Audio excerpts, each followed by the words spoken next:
Oh God. Breaking news here at Starkey's studio. Starkey invited a model he'd never met before, and she turned out to be an absolute nightmare to work with. Hopefully the pictures turn out okay and make it all worth it. Chances are, probably not.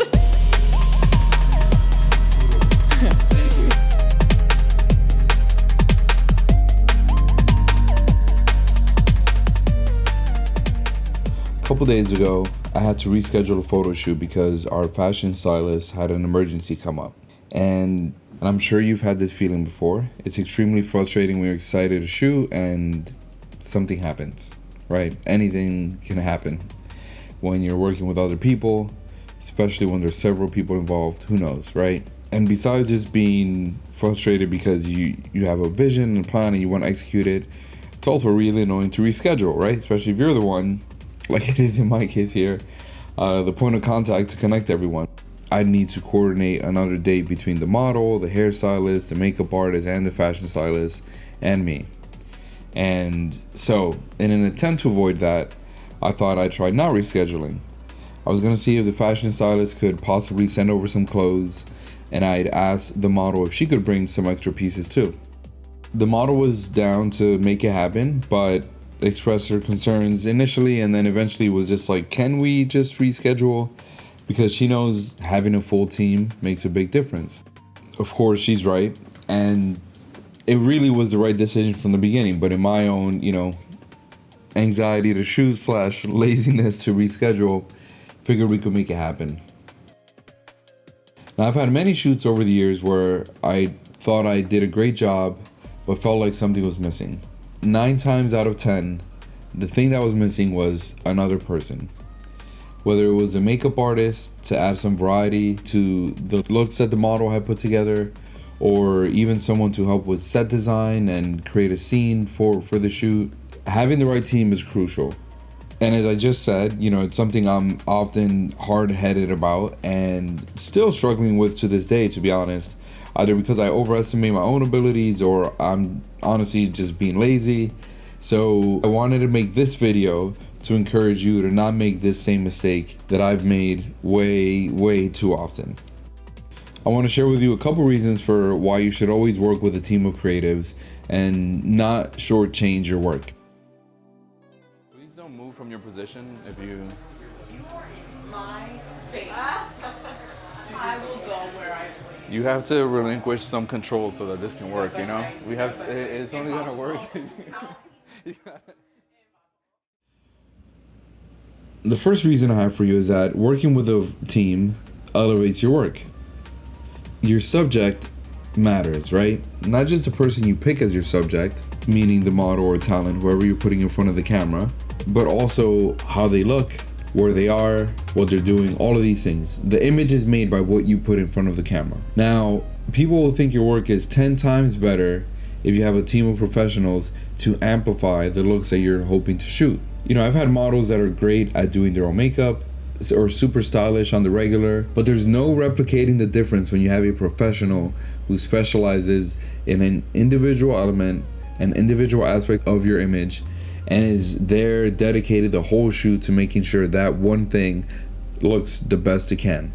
There's a sense of polish and elevation that each member can bring to your work, and you'll notice it immediately when you don't have them, because that was kind of my pitfall in the beginning. I'm like, oh, do I really need a hairstylist? Maybe if I just get a makeup artist, we'll be good. And then once I worked with a person who is dedicated to hairstyling or even just fashion stylists in general, working without them just feels like there's a huge gap in your work a lot of the times. When I say that having other professionals will elevate your work, that means the way you work as well, not just the final product. Your clients and models will feel themselves legitimized and like they're in great hands when there's a team both to encourage them and to make them look their best. But you'll also be more at ease because you understand that there's people that are dedicated to catching little elements where you're not going to be looking at your images later and realizing that now you have more work to do in post. Having a makeup artist that knows the lighting I use and can prepare my talent for it makes my work look more consistent and polished, and it's just easier to edit. There's just so many ways that your whole workflow from beginning to end is streamlined, is made more entertaining and engaging for everyone involved, and ultimately leads to a final product like there is when you have the right people on set with you.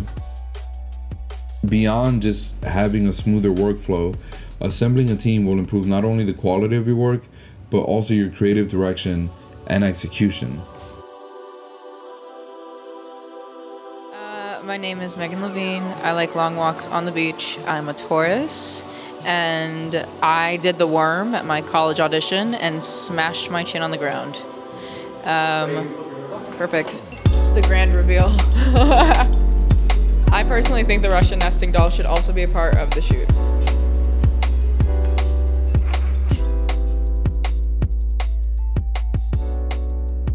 Reason number 2 is about how assembling a team improves your storytelling and the visual language of your work. As I said before, your subject matters, and a photographer's work, similar to a movie director, is often defined by what they put in front of the camera as much as it is by how it's shot or edited. The mood or the stories you want to convey for your images will hit the mark when you have a beauty team or fashion stylist or someone to do set design, for example. Having a model run through their closet to see if they have anything that looks like the super specific Balenciaga inspired mood board that you put together is the quickest way to disappointment. And that's not a diss at any models or in their ability to style themselves. It's just the simple fact that not everyone has a closet full of designer clothes or even knows how to style them together the best, you know? Personal style is very different than style for a photo shoot or even costuming, which is what a lot of the times it is. A stylist, for example, can take your work from just pretty pictures of a pretty person to an actual story with costumes that accentuate the visual direction that you've obviously worked so hard to plan out. I think sometimes we just underestimate how much each element of a photo affects the perception of it, and also how the interpretation of your vision by your team can also create unexpected and interesting story elements. Or at the very least, they can give you ideas to further refine your shoot. I think there's something interesting that happens when, even with a mood board, when people interpret the direction you've given them, sometimes they can come up with things or connect things in a unique way, and I'm just like, yes, you get it. That's what I'm constantly saying to the people I work with. You get it. You know, they understand what I'm trying to do. They've internalized it. They know what they're doing, and we're all speaking the same language. And so whatever story or concepts I'm planning in front of the camera just come to life way better when people can add those elements that I'm not able to add myself. And speaking of this part of the collaboration process, we get to the final reason I want to share with you today, which is the networking aspect.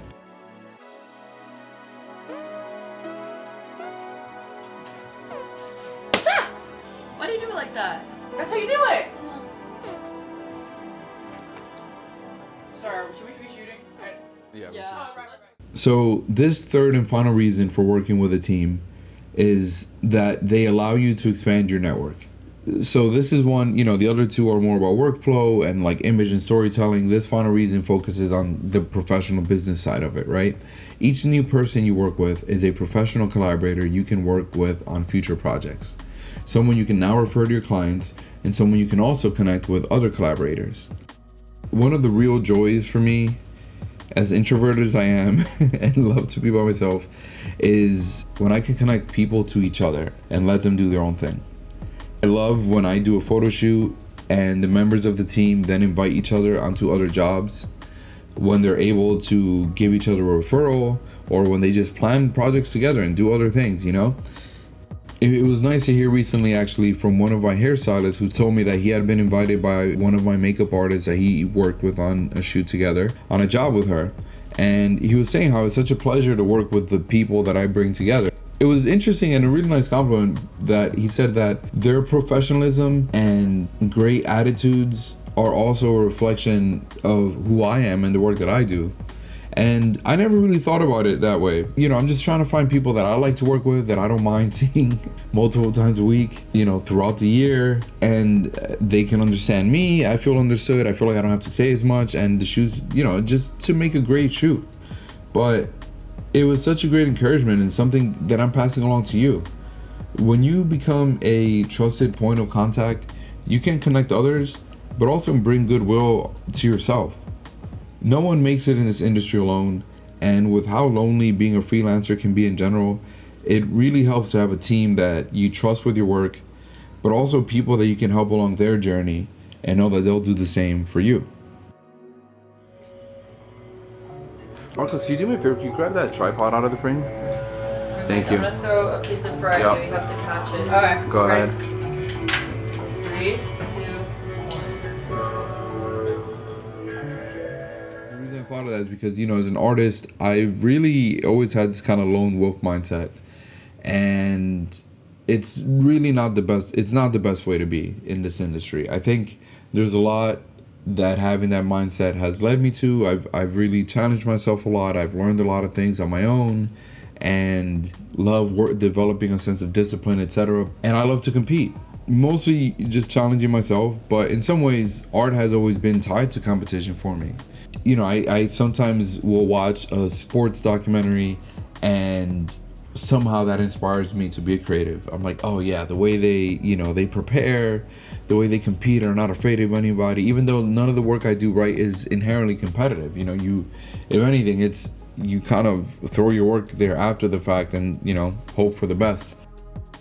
So it's not always the best to be so competitive minded, but I think where it's really hurt me has been just that I just tend not to ask for help when I should.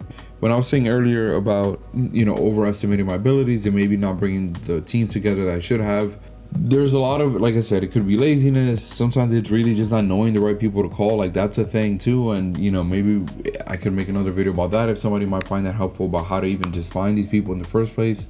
It can be difficult to find the right team and find people that get your vision. But at the end of the day, for one reason or another, I wouldn't ask for help, and I thought that I could just figure things out by myself. But if there's one thing I've learned, is that you can't go at it alone in this industry.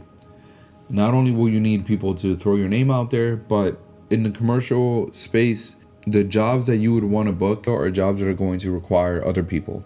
And like I said earlier, not only can other people you work with recommend you for opportunities, but your work is going to suffer if you don't have those people. And the best work you see out there is made by a lot of people together. That's actually even sometimes some of the most stressful things when I think of the commercial jobs I booked and stuff. It's just, man, like, there's so many people involved. I kind of just want to be in my studio with my makeup artist, hairstylist, and a stylist, and that's it, right? Just 4 of us, one assistant, and the team gets bigger, right? The better the work you want to do, it just inherently gets bigger. It's just a reality of it. Ideally, you'd want a person to do every task versus doing all of it, right? And that's kind of the beauty as you grow, is that you can have other people do other things, and that's where you want to be. So why not start now? So I hope this perspective has been helpful to you guys. I'm trying to grow this channel, so if you could please share with a friend, that would mean the world to me.